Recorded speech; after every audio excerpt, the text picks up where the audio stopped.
All right.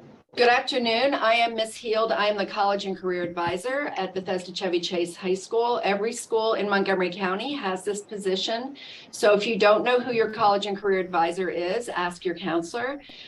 Today we have Miss Kessler, who is the College and Career Advisor at Watkins Mill, who will be doing our presentation today. We have Miss Evans from Walter Johnson High School. We have Miss Dioto from Poolsville High School. And we have, it says Renee, but it's actually Miss Patterson from Springbrook High School. So thank you all. And Miss Kessler, the stage is yours. Okay, great. So we'll start. You can just keep admitting people. So like she said, I'm Miss Kessler. I work at Watkins Mill High School, and the Common App, as you probably know, opened yesterday. So hopefully you have gone in and created an account already. And we are going to talk specifically about doing the activities section. Before we do that, I do want to do just a quick overview of navigating the Common App as a whole, just because I encounter a lot of questions from students, and a lot of you probably have those same questions. So let's just kind of go over the different elements, and then we can talk about the activities specifically. So I'm going to go into my mock. Oh, wait, I have to share my screen first.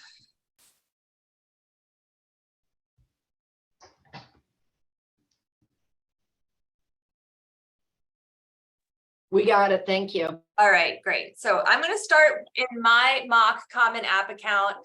When you make your account, you go to your dashboard. So these are the schools that I have entered so far.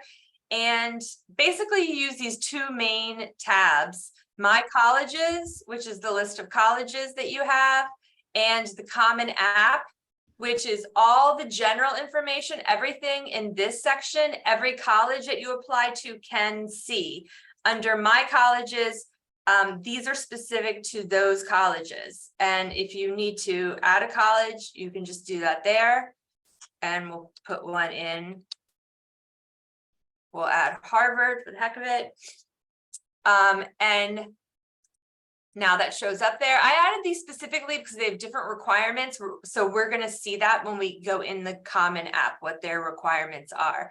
I was looking at University of Maryland this morning. Interesting, those questions have not loaded yet. I just saw that. So I assume that will be any day now.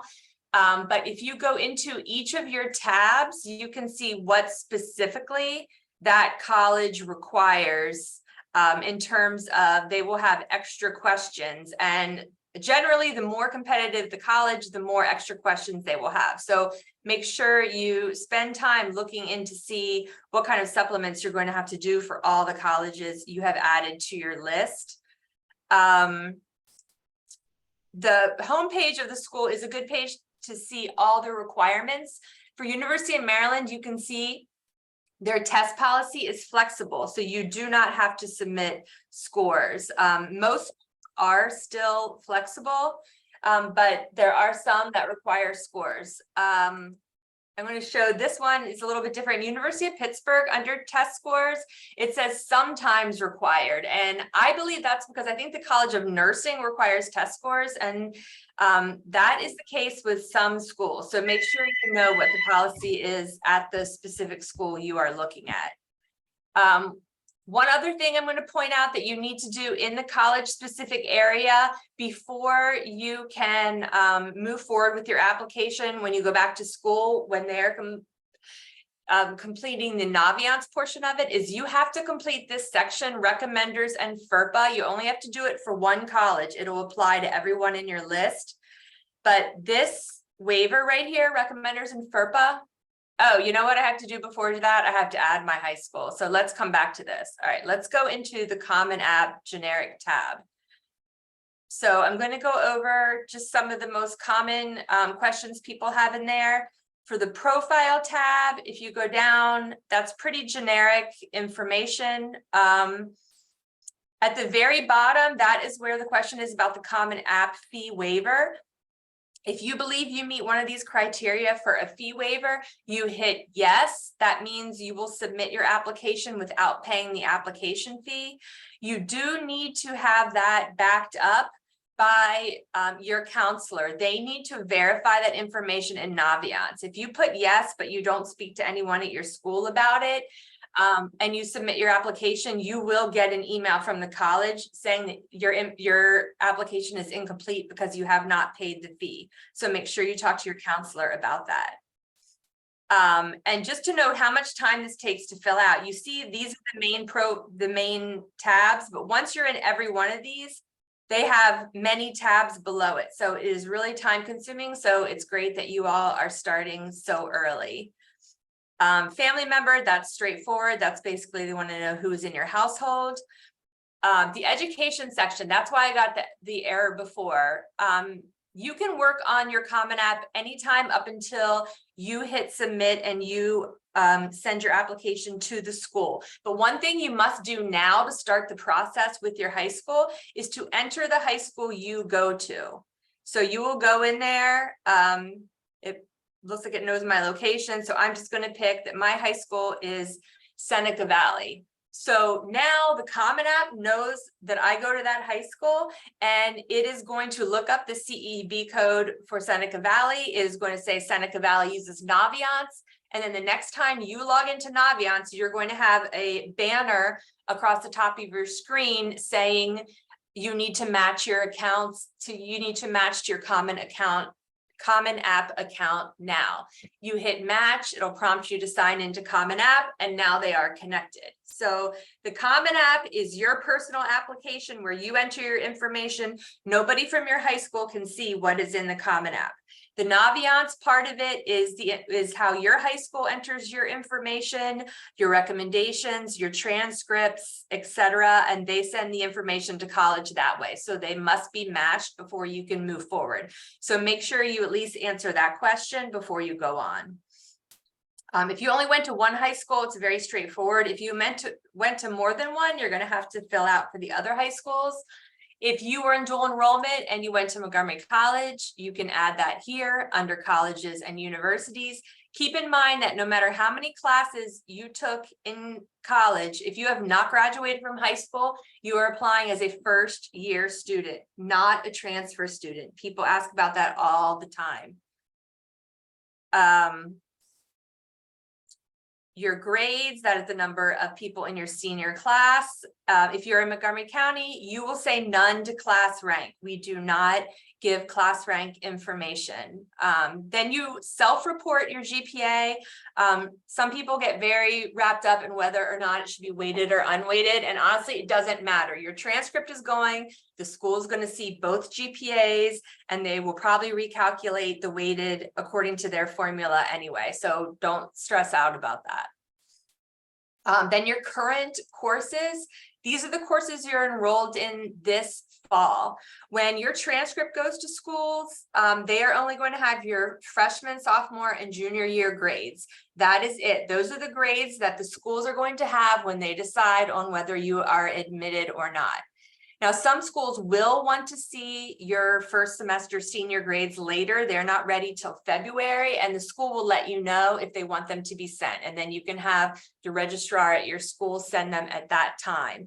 But they do want to know what classes you are taking this fall, because they want to make sure that you are, maintaining the level of rigor that you have throughout high school. So you can add, you want to make sure you use the correct names for those classes. So you can ask your counselor if you're not sure exactly how they're listed in the course catalog, but you need to add that. Honors, I'm going to talk about this when I talk about the activities section, a little bit more about what you want to think about when you add your honors there. Community-based organizations, that's like if you participate in a program like college tracks or ACES through your high school. And then testing. This is where you enter the tests if you're going to report them. Remember, tests are only required at certain colleges, so it is up to you if you're going to submit them or not. So make sure you do your homework, know what the average test scores are at the school you're applying to, and only include them if they're going to help your application. So I have now said, yes, I'm going to include them. I decided I'm going to include my AC test and my AP tests. AP tests, you only have to tell them the ones you want, and you only really want to report them if you got a score that the college will probably give you credit for, which is typically 4 or 5. You do not need to put an AP test. If you got a lower score than that, you would just leave it off. And so now that I hit those 2, windows pop up down here, and it gives me the space to add that. If you have a school that requires the test and you put in the test, you would go to that college. When it's time to apply to that college, the way you actually send your application is you go school by school and you hit review and submit Common App.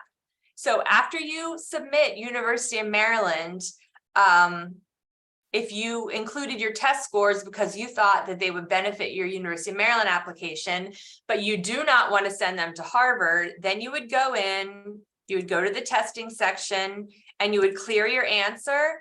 And now that's gone. And now when you send your application to Harvard, they will not have your scores in there. So you can change it between submissions.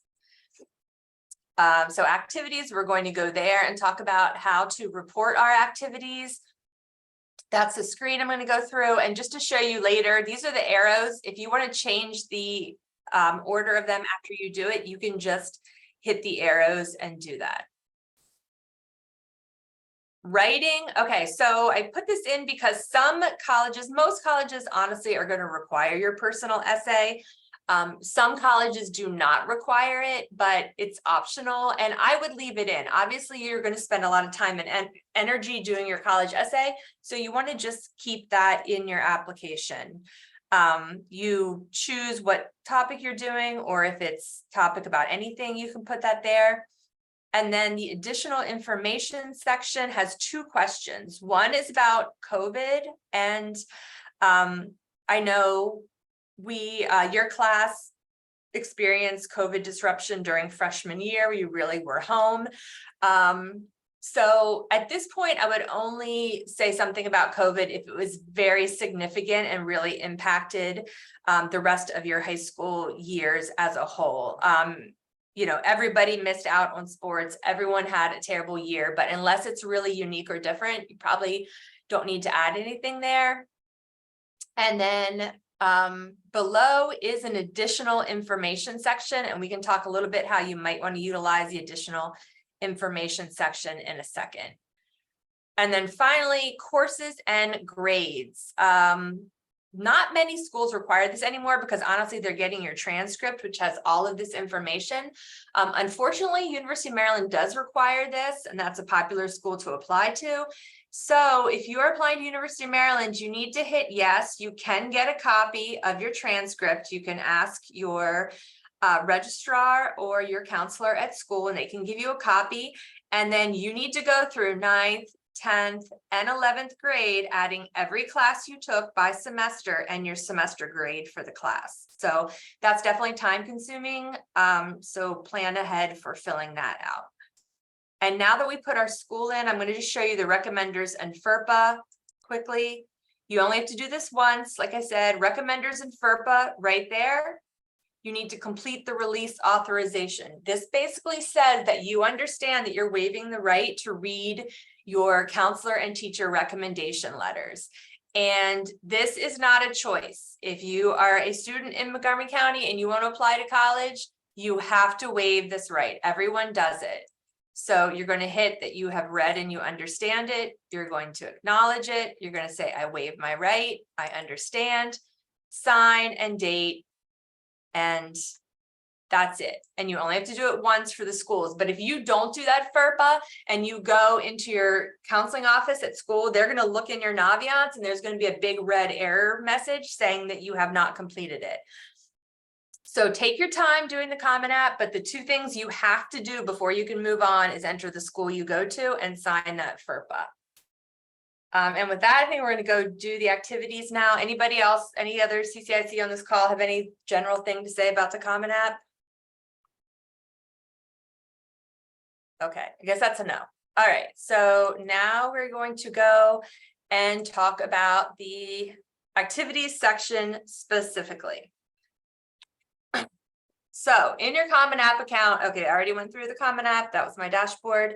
So in the activities section, You may include up to 10 activities. Obviously, this is one of the most important parts of your application, because what have you been told for the past 4 years? Oh, make sure you participate in activities, make sure you do this and that and get leadership experience, etc. So now is the time where you can show that in your application. So each activity you describe, you get 50 characters to talk about what the position was you had with that activity, any leadership you had in the activity. You have 100 characters to tell the name of the organization and 150 characters to describe the activity. 150 characters is not a lot, as we're going to see in a minute, to summarize sometimes 4 years and maybe hundreds of hours that you spent doing an activity. So you really need to highlight any accomplishments that you had with the activity and any kind of recognition you received. So one thing you want to think about, what order are you going to put your activities in? Like I said, you can change the order later in the Common App. So the thing you'll hear most often is put them in order of most important. And that's fine, but honestly, to me, that's a little bit subjective, because what is your most important activity? Is it the one that you spent the most time at? Is it the one you enjoyed the most? Is it the one you've done the longest? Only you can determine that. So think about that, what you want them to see first. Another approach is chronological order. You can do the most recent activity first. Although obviously you might have 9th through 12th, but something that is the most recent thing you did, going back to something you did the longest ago. Or you can do it by kind of, I'm calling it theme or subject area. I kind of like this organization the best, honestly. It makes the most sense to me to kind of group the things together that are similar. So, if you were a 3-sport athlete, you played soccer, basketball, and lacrosse. Maybe you want to group them together as 3. And then community service, maybe you did different community service at a couple different places. You could link that together. And then maybe you've had 2 or 3 jobs, summer jobs. You worked at Chick-fil-A during the year. You could kind of put your jobs in a section together. So that is completely up to you, just something to think about with the order. So first, you have to choose your type of activity. There are 29 options. That is a lot of options, and they're hard to see in that little scroll bar on the Common App. So I've spelled them all out here. So really take some time to look through them one by one and jog your memory and think about if you've done anything related to that that subject. But obviously no one has anywhere near this many types, but it does help you think about it a little bit more about what you've done. I highlighted family responsibilities. That's one that kind of confuses people a lot. I'm going to talk about more in a second. And paid work, I'm just highlighting. Some people don't think of that, might not think of that as an activity, because it's not your typical, it's not, like a club team. It's not like SGA at school, but it is a significant time that you spend. So you really want to share. Basically, your activities is how do you spend your time apart from academics and studying? And then if honestly none of these fit any of the criteria of the activity, you can pick other and go from there. So then you have to think carefully about how to describe your activities. The 150 characters kind of fits into the most you can really include about is maybe 3 different points about the activity. Do not use complete sentences, because that wastes a lot of characters. You don't want to say, in 9th grade, I organized, because that's a waste. You're just going to say organized and go from there. Kind of like when you do a resume and you have bullet points of a resume, you just start off with the task. So things you want to include in your description. One would be any accomplishment, anything that you did that was special, that you were recognized for related to that activity. You definitely want to include any impact you had on on the activity as a whole, on others that participated in the activity, you want to list. And then a huge one is outcomes. If you kind of produced anything with that activity, especially in a quantifiable, like numeric way, definitely include that. Like maybe you were in a club that was really struggling, it wasn't very fun, not many people did it, but you started some new activities and you ended up recruiting 50 new members into the club, and then all of a sudden it was a fun club to participate in. Maybe you initiated a fundraiser for that club and ended up raising over $500. Maybe you did a drive and you had 200 people donated backpacks that you were able to give to elementary school students that needed them. Anything concrete you can say like that, you definitely want to include.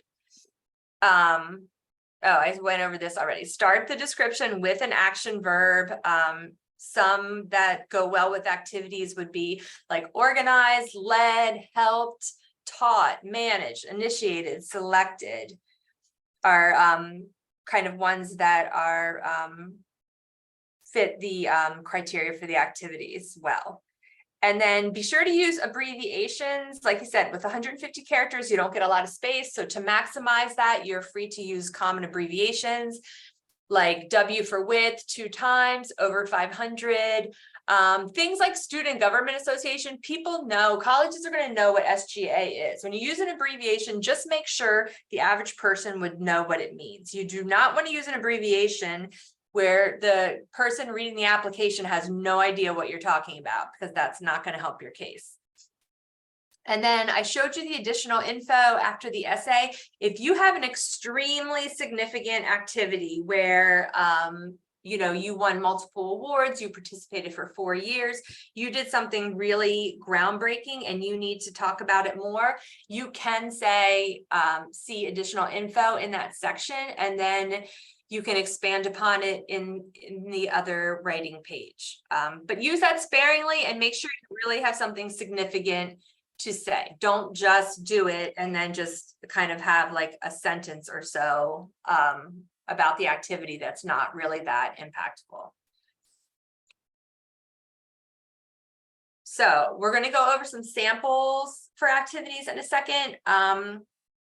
So just one more thing on, you want to start by brainstorming, look at the different types of activities.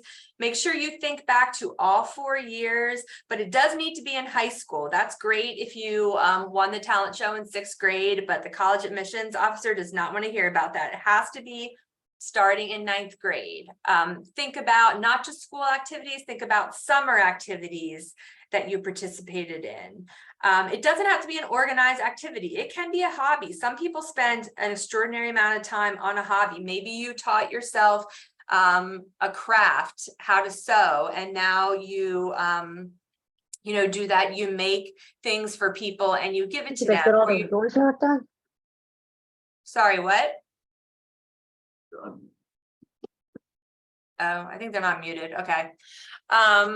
So let's say you taught yourself how to sew and now you make custom, whatever it is, pillows or something that you sell on Etsy. Like that is very important to know. Or you love yoga, you do yoga 4 times a year and then you got certified in yoga. Sorry, someone is in a bad parking spot here. Driver of the multi-sport van, please move your vehicle. Thank you. And then really think about, like I said, you have 10 spaces, but don't fill all 10 just to fill 10. It really should be quality activities. If you went to the pet sitting club for 2 months in 9th grade, 1 time a week, that's really not important, and it's not going to it's not going to make your activity strong, your application stronger. So really think about what activities you are including. So let's look at some samples of activity grids here.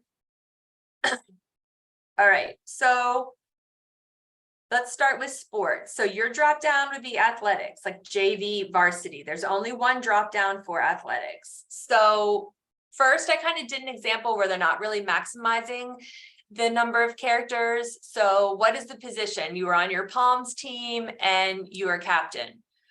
what organization, your high school, and what did you do? You performed at football and basketball games, and you went to competitions in January. In order, if you're maximizing characters, here is a better version of that. So position, leadership description. You were a 4-year varsity team member. That's important to point out because they don't really know when you did JV or varsity. So if you made a varsity team in 9th grade, that's definitely something you should let them know about. You were captain senior year.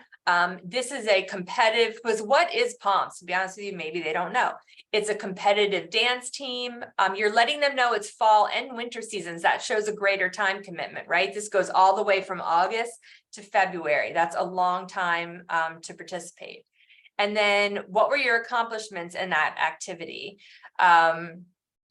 You performed at the games, you personally choreographed a routine, you placed second at counties, and you earned an award from your coach. So there you kind of included 3 things that give a little bit more insight into the activity than the example above. So for sports, I mean, that's great. If you have awards and you're all county or all state, that's great. But some people, you know, just do a sport for fun. So it doesn't have to always be like the most momentous accomplishment. Don't be afraid to just kind of say something that just gives a little bit more insight into your personality, Like here, athletics, JV varsity. What were you? You were a center defender, 2 years JV, 2 years varsity. It's your high school lacrosse team.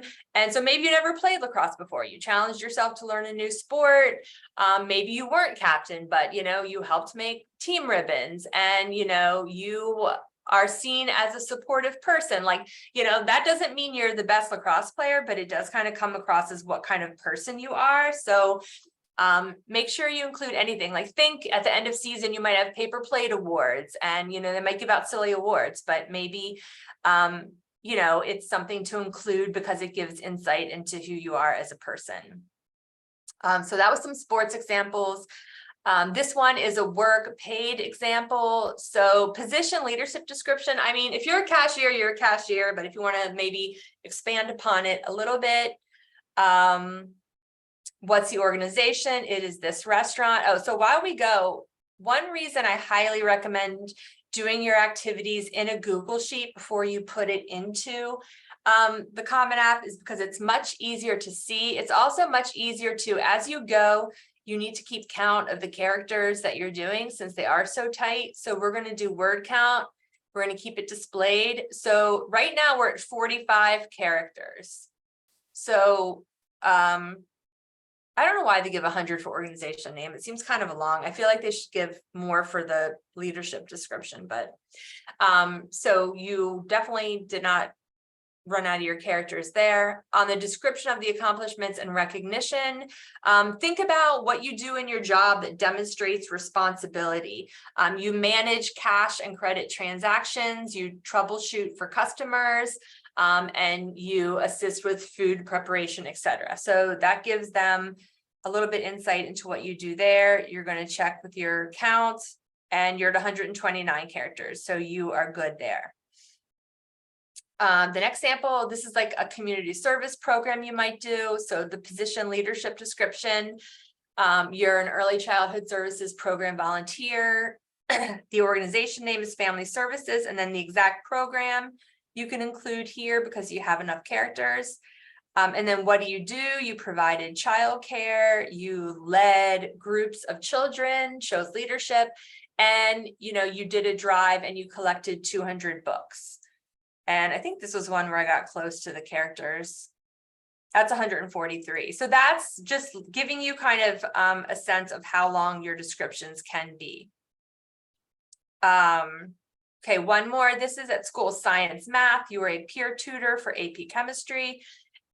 This is with your high school science department. And then this is, you were singled out by your chemistry teacher to help other students who were struggling. You gave them feedback on questions for the AP test. So this is a really good one because it shows not only are you an excellent academic student, but you know, you were trusted and chosen by your teacher to help other students. So that says a lot about you. And then final one, I put robotics. I know absolutely nothing about robotics, but I just wanted to put something where you want a prize. So position, team member, senior project leader, it's your high school robotics team. And then what did you do? Okay, you led a group of students, you developed a robot, you won second prize at a statewide competition, and you grew the team by recruiting new members.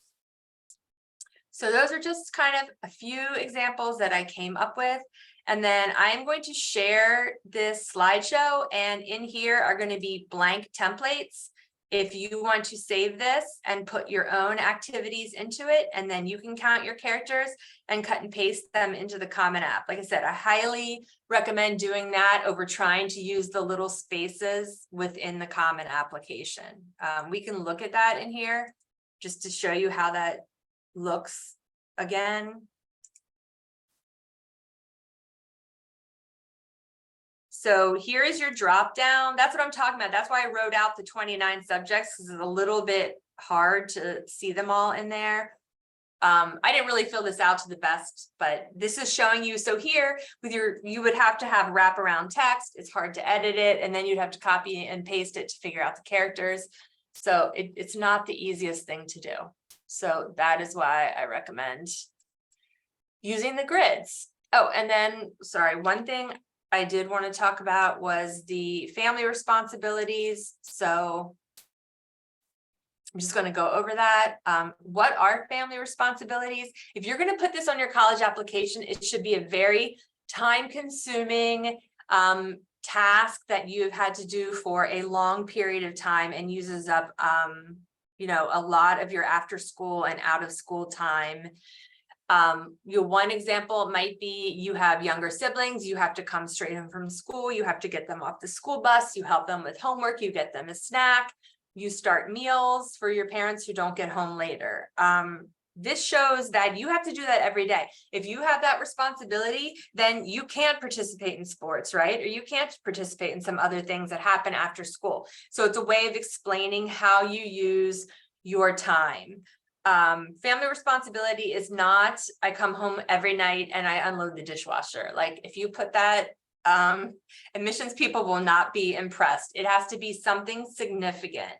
So I made a sample grid here of that. You supervise your elementary aged siblings at home. You provide care for them. You offer homework support, cook dinner, clean house. That is significant. That's a significant responsibility that you have at your home. So just want to clarify those. So additional details. After you enter that grid, you're going to enter when you participated.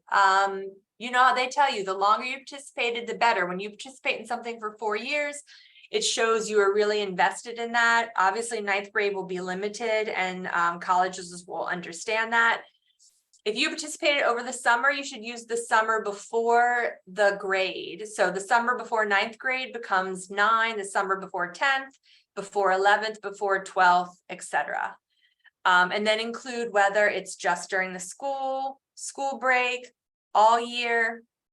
And then here you have to estimate hours spent per week, but that is only during the time you're participating in the activity, because you're going to say weeks spent per year. So if you do something during the summer, just July and August, because we're in school for most of June, right? So if you do something all of July and August, that's basically going to be 8 weeks per year, right? So your hours spent is just how many hours do you spend. If you do that 8 hours a day, Monday through Friday for 8 weeks, then 8 times 5, you're spending 40 hours a week on that activity, 8 weeks of the year. And then they ask you if you intend to participate in a similar activity in college. Think about that. Obviously, colleges like to see people who want to participate in things when they arrive at college. Don't just go through and put yes on all 10 of yours. That's unrealistic. But think about it. If you play the tuba in high school and you really want to participate in the marching band, then definitely hit yes. You play a sport, you want to do club or intramural at college, hit yes. And for these activities, it's This question probably matters most the smaller the school is you're applying to. Small schools, if their incoming freshman class is only 600 people, they better make sure that they have a wide range of students with a wide range of interests, so it keeps their college activities full, right? A school, a huge school like University of Maryland, they don't need to worry about if someone's coming there to play the tuba because they've got 40,000 people. They're going to find somebody, right? So the participation question is most important the smaller the school is, but nevertheless include it for, if you intend to continue, you should include it. Okay, so let's talk about how activities is different than the honors section. The honors section I showed you is found under the education tab in the Common App. You have space for up to 5 academic honors. Academic, that is relating to how well you do in school and your academic performance, nothing else. You don't want to duplicate with activities. It is one or the other. Honors, you only have 100 characters. It's a lot more limited. They'll ask you to indicate what grade you were when you received this award. So they also ask what the level of recognition is for the honor or award. So you have school level, state, national, international. So school level is something that just happens at your high school and you competed against with people at your high school. If you're a member of the Spanish Honor Society, that's a school level award. You had to have a certain GPA to qualify to apply, you applied, and now that you're in the Spanish Honor Society, you participate in their activities. One example of a state award might be Minds in Motion, right? If you are an athlete and you have over 3.25 GPA, you should have received a certificate called Minds in Motion. So that is given out to people within the state of Maryland, so that is state level. And then on the national level are things like AP Scholar Awards. That's awarded by the College Board to everyone in the United States. I put a little grid right here. You should get something from the College Board if you've won one of these awards. There are 3 levels. If you took 3 AP tests and got 3s, you're AP Scholar. If you took 4 or more with 3.25 average, you have honors. And if you took 5 or more and you have a 3.5 average, you have the distinction level. Another national level award would be National Merit Scholar, obviously a big one. And international, I can't really think. If anyone won an international award, feel free to tell me what it is. I don't really know of an example for that, but if you have an international award, that's amazing, and you should definitely share that in your application. One example I want to talk about, this confuses people a lot. National Honor Society, that could technically be an activity or an honor, right? It's an honor because at your school you might have had to have a 3.8 or higher just to apply. You had to demonstrate you were well-rounded. So if you are in a National Honor Society and you do basic things like what do they require you to do? You have to tutor students every month. That's pretty basic. That can go in the honors. If you're in a National Honor Society and you were president and you developed a whole new thing. I knew a student a couple years ago, he's actually at Princeton now. He was in the National Honor Society at his school. He kind of said, this is lame, we don't really do that much. And he reached out to all the this is in Frederick County, but he reached out to all the nonprofits in the county. He developed a database. He invited them to participate. They all went in, they put what kind of needs they had at their organization, and then students went in and catered their volunteer to that. That's a huge thing he did. So he's going to put that under activities because he can talk more about what he accomplished there. This is a school level award. People constantly, it says National Honor Society. So people say, oh, that's a national award. It's not. It's the people you compete against to get in there. You did not compete against people from California to get into the Watkins Mill High School Honor Society. You only competed against people at your high school. So it's a school level award. And then I know there's so many honor societies these days, so you don't need to list one for everything. If you're in, maybe if you're in English, Science, and Math Honor Society, you would kind of combine that into one honor. And then you do have 100 categories, 100 characters. It's not a ton, but make sure you use them. So if you do list that Minds in Motion award I mentioned, make sure you say like Minds in Motion Scholar Athlete Award. Like explain a little bit more about what it is. Use as many characters as you can. Okay, so I've been talking for a while, kind of final thoughts, but we talked about, you know, a college is going to get your transcript. They're going to see, I took calculus AB and I got an A. So what does that tell the college? It tells the college that you're good at math. It doesn't tell them anything else about them. So your activity list really helps back up your application, tell your story. If your essay, you talk about how you wanted to be a teacher since you were in kindergarten, then, you know, your activities should be like that you know, were, you know, helped at a daycare, or you were a counselor in training at a camp and helped young children, or you had an internship assisting a teacher at the local elementary school, right? It kind of, your activities tell who you are. You know, remember, they do not have much time to look at this. Some of them are looking at your activities section for not more than 5 minutes. So, you know, try to be a little unique if you can. I know it's not easy, but, you know, try to just make them remember something kind of funny or special about something you did. And then they're also looking at your activities. How did the activities you do, how is that going to shape who you are going to be when you get to that college, right? Anybody can be super smart and go to a college and, you know, study and get a 4 point, well, maybe not anybody, but, you know, get great grades. But if you just sit in your dorm room and study and go to class, that doesn't make the college like a better place to be or more fun. They want to know that you're going to go there and contribute to the college community. So your activities are kind of showing who you are and what kind of impact you will make at the college. So that is what I prepared. I see a lot of things in the chat. I don't know. Kate, do you see some questions we should talk about? Yeah, I've actually answered a lot of them, but I do have a couple I'm going to ask you. So let's see. What would an award for a team computer programming competition sponsored by a company that you participated in with other students from your school be included in the honors section or activities section? Or can it be in either one? Well, is it related to, I mean, is it academic achievement? What is it, a computer competition? A programming, computer programming competition. I said that would be an honors, but you know. It's a hard call. That is a tough call. Yes. But it depends how much you want to say about it. Again, look at honors. You only have that tiny bit, 100 characters. Can you say everything you just said about that in 100 characters? Maybe not. So if you want to expand upon it, then in that case, I would put it in the you know what I mean, in the activity section. Okay. Good point. Yeah, that's probably their call. It might be an activity though, because it's not specifically related to academics, but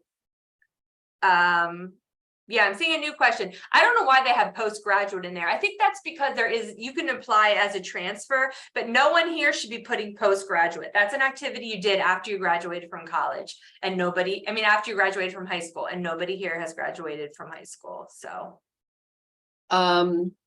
where or how do we explain that our school didn't invite students into NHS until junior year instead of freshman or sophomore year?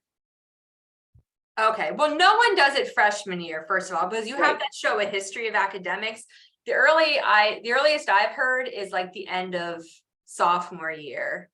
So if you're putting junior and senior, honestly, you guys, other CCICs can chime in. I don't think that's an issue at all. I think that's plenty of schools probably do it junior or senior year. So I don't think that's worth, I don't think that would make a blip in your application that would be worth. If you can say junior and senior year, I think there are plenty of schools that don't do it till junior and senior year. So my thought is that wouldn't really matter. Someone's asking about FAFSA. For FAFSA, yes, both parent and student need to create an account. That's a whole nother webinar. And Yeah, we've that's had a lot. that's a whole nother webinar. That's a whole nother ball of wax. But we've had other webinars on that. You can look at the list that goes out for the recordings and keep an eye for more information this fall. The FAFSA is changing a lot from last year. So you're going to be getting a lot of information this fall when you get to school. Yes, you can totally combine activities. Someone said, can you put 2 internships as one activity? Definitely. That's a good idea too. You don't want your list to be, you don't want 5 out of 10 of your activities to be like the same thing. Like one example, if you play, soccer in high school, and then you were on 3 different club teams in like 9th, 10th, 11th grade, you do not want 4 different activities for soccer. You want to combine them. So same thing for an internship, especially if it's kind of related to the same thing. You see in that organization name, 100 characters is kind of a lot. So you should be able to combine the names of the 2 internships you did, especially if they're similar. If student earned college credit from RIT at their high school. I don't know. Can you other CCIC see this? Someone want to Oh, chime yeah, in on that's that? a tough one. So you did an online course at Rochester for taking one? No, our child's in the Project Lead the Way engineering program, and by earning high enough grades and high enough score on the end of course exam that Project Lead the Way gives, he's earned college credit at RIT. Yeah, you know what, that's going to be on a, because I do remember I did have another student that actually was in this same situation, and that's really going to depend on the college that they apply to, whether or not they accept that credit. So when your student is ready to apply, they're going to have a conversation with that admissions rep, and your college counselor can help you with that. My question was actually more about, Ms. Kessler mentioned at the beginning of the Common App, you had to mark whether you were enrolled at another institution. Yeah, I mean, if you actually have a transcript, for a class at RIT, then I think I would say you are, because you have to be enrolled to have a transcript. So I would say yes for that. But like Ms. Heald said, definitely check with your school specifically about that. Thank you. But this is Ms. Johnston from Einstein, and I think I'm the dual enrollment program assistant here, and I think that if this is not indicated on the high school transcript, then you would want to include it in your activities section. You mean the RIT credit? Yeah. No, yes, the experience. Well, I mean, his classes, the courses he's taken in high school that have earned him, that are part of the Project Lead the Way program, are on his transcript. They don't specifically say Project Lead the Way though, but this is a special program that RIT offers where the students can earn college credit. So my question is not so much, concerning whether RIT will accept them as credit, Right. but just showing the colleges that he took, he earned that extra course, end of course score, because that's not part of the high school curriculum. That's just an extra Project Lead the Way end of course exam that he took, and earned a high enough score to earn him the credit at RIT. Yeah, I know. I'm just saying, I think I would include that. I would highlight that in the section, in the probably honors or activities section of the Common App, just to draw attention to it. Okay, but that question at the beginning of the Common App where it says enrolled, that's just something that we should run past the counselor at the high school he goes to? It's actually Miss Kessler. Miss Kessler, it's actually somebody at your school. Oh, okay. I feel like someone called me and asked me about this. I've never gotten that question before. So honestly, I would have to ask probably the Project Lead the Way person at our school. Okay. So we can talk more about that. Yes, I'm looking at some more questions. Absolutely. You can abbreviate the names of the high schools for sure. They would know what that means. Somebody else asked about if something was an honor related to like a sports award they got. And no, sorry, it is academic honors. If you got an award solely for sports, put that in the activities section. I was working with a student yesterday who had that. There's a new award that's been going around MCPS called the Certificate of Student Engagement. Like there's bronze or silver or gold. And I asked specifically what that was. And it's basically like if you're in a certain number of activities, you're bronze, a certain number silver, a certain number gold. So unfortunately, that's not an honor. It's not an academic honor. It has nothing to do with your GPA or how you're doing at school. It is solely just a participation thing. So you can put that in activity. Let's say you're in an activity and you don't have a ton of accomplishments to say with it. You can say, you know, received gold certificate of student engagement for, you know, participating or something. You could mention it in your activities section. I wanted to say also, somebody asked about the getting a certificate for graduating from a magnet program at the end of the senior year. Can I put that in honors? Well, you haven't received it yet. So you can say that you're working towards that certificate, but you cannot say that you have received it yet. Just like anybody who's in the IB diploma program, you can't say that you are an IB diploma student until you actually pass the exams and you officially get that diploma. You can say you are working towards that diploma. Oh, yeah, that reminds me of something else I want to say. I know they have a section for 12th grade. So when you're going to be doing this application and sending it like maybe in October-ish.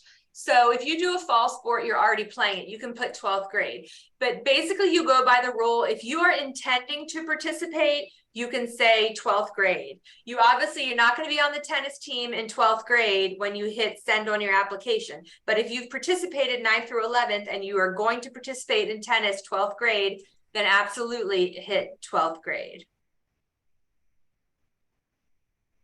Yeah, the certificate of meritorious service, agree. Again, it sounds like a great thing, but it is not related to academic. It is solely related to the number of SSL hours you received, but that's a big one for activities. Really think about, how did I get all those SSL activities? How did I get all those hours? So make sure you're including that, and then you could include that in your activity description. If it's something that is your community service, then in your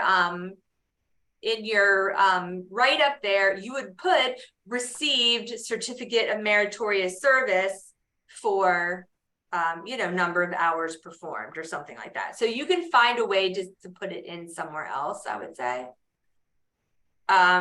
Yeah, several questions about National Honor Society. That's why I included. National Honor Society can be either, and honestly, if you didn't do a whole heck of a lot with National Honor Society, I would put it in honors. Because if you put it in activities and you have all this room to describe it and you didn't really do anything, it's not going to look good. So, and to be honest with you, 5 honors is kind of a lot. If you have more than 5 honors and you have to decide which one to include, good for you. But otherwise, I think most students are really trying to rack their brain about 5 honors. So I would probably include National Honor Society within honors.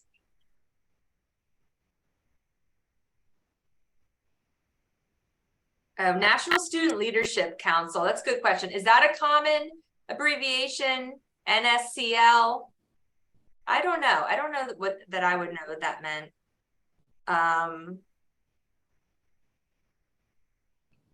Yes, if you did dual enrollment, you're going to enter Montgomery College under other colleges. And if you took classes this fall, you're going to enter those classes in your fall schedule. Okay, as far as the Eagle Scout, I think it's an honor, but that probably would go in activities because I think Not that academic. I think you're going to want to elaborate on that because that is quite a high award. So it's sort of your call, but probably you want to elaborate a little bit about that.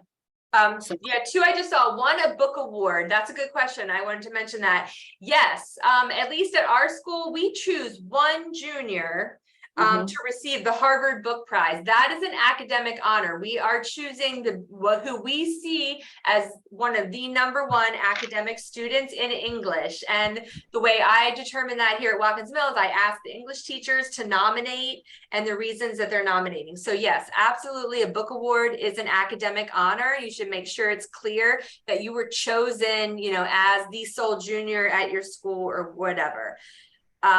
Yes, if you have already received scholarships, absolutely, that can go under honors because you got that scholarship because of your academic performance. I have a student here who won a national scholarship in 10th and 11th grade, the Carson Scholarship, so they are going to include that as an honor because that's something they won for their academics. I think we have time for maybe one more. I'm just looking to see. And please remember, oh, and also Ms. Maloney Johnston was not on at the very beginning, but she is the college and career advisor at Einstein High School. Okay.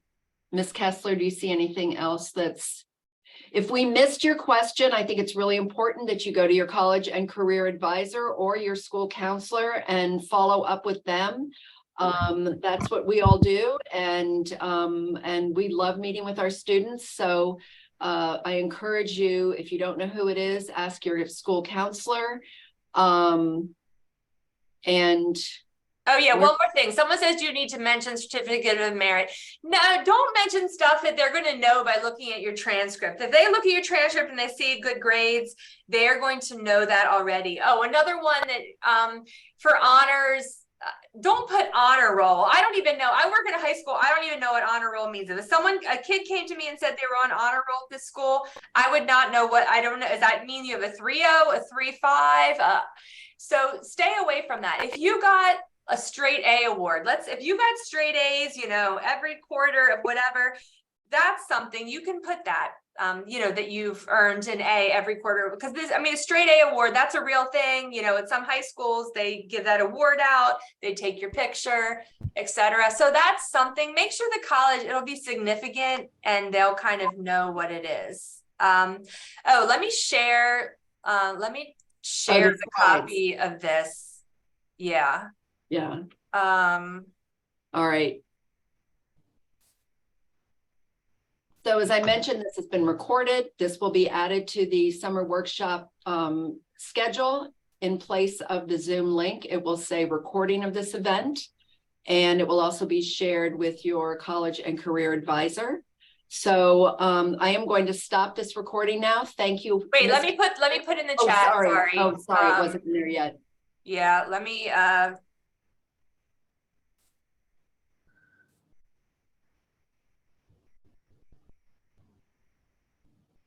wait, I minimized the chat. Where is it? Oh my gosh. Did you end it? I only see you. Nope.